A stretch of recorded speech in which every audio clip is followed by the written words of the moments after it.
I'm a local 66 union laborer on Long Island. I hold a laborer's card for local 79. Local 361. Just woke up 2 o'clock in the morning, kissed my wife goodbye, told her I was coming down here. I think everybody should be doing everything they can do. In any way.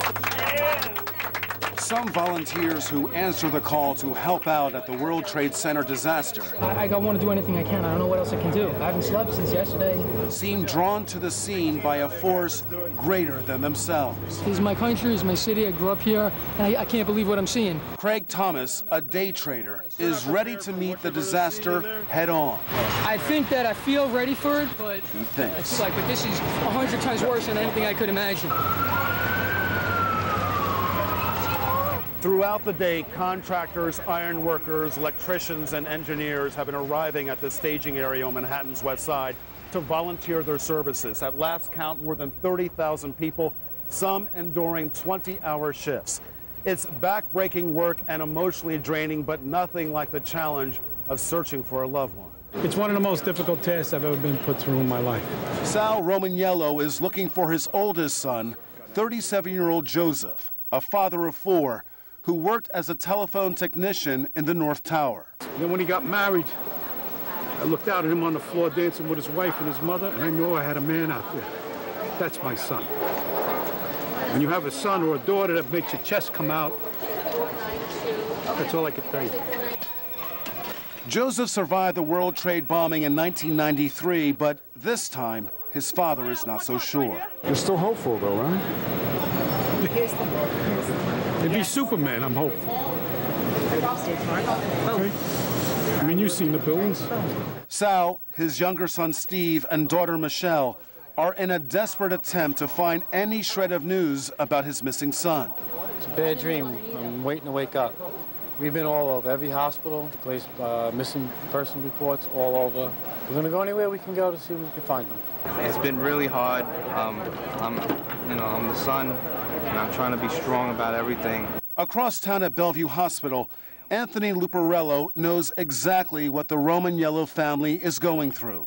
My mother's worried. The whole family's worried. Anthony is trying to find his father, Tony Sr., a 62-year-old maintenance man who worked on the 101st floor of the South Tower. What was the last conversation that you had with Anthony? 9 o'clock, he called. Anthony plays his last phone call to his wife. His son-in-law remembers.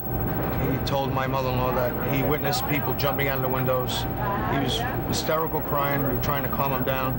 My mother-in-law tried her best to just tell him, leave the building. Please, Tony, leave the building. And it's just unbelievable. It's too scenes. When Anthony Jr. learned of the first terrorist strike, he rushed to the scene to find his father, arriving just after the second plane struck the South Tower. As soon as I heard, I went down trying to look for him and see if he did get out. And asking people around of his company if I saw them.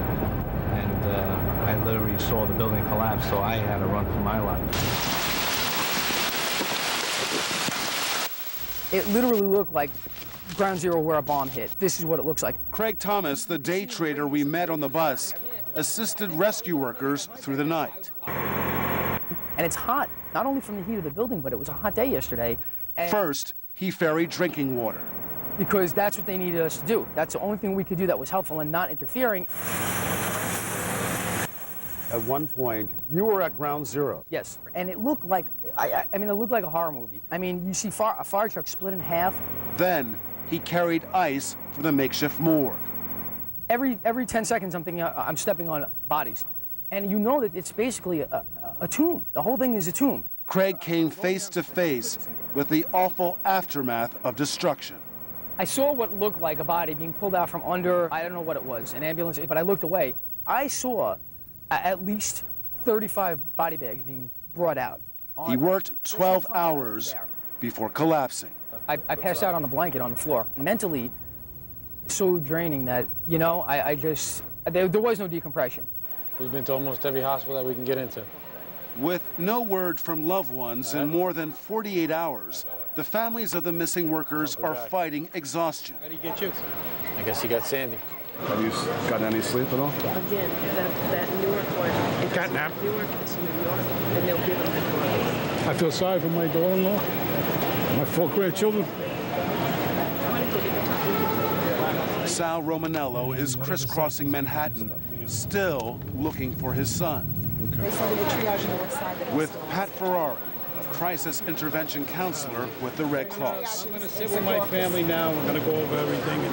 I'm giving them a loving hand, saying I care, we care. And it helps when you know that somebody's there helping you.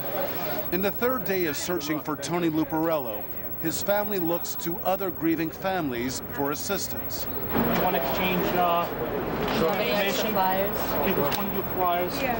What's going to happen? What do you hope to find out inside here? I think they're giving out They have a new list. a new list and where the people are, if they're in different hospitals or it's an updated list. So how is this list different than the list at Bellevue, the list at St. There's a lot more Vincent's? people here. A lot more that people came in. A lot more people came in this morning, late last night.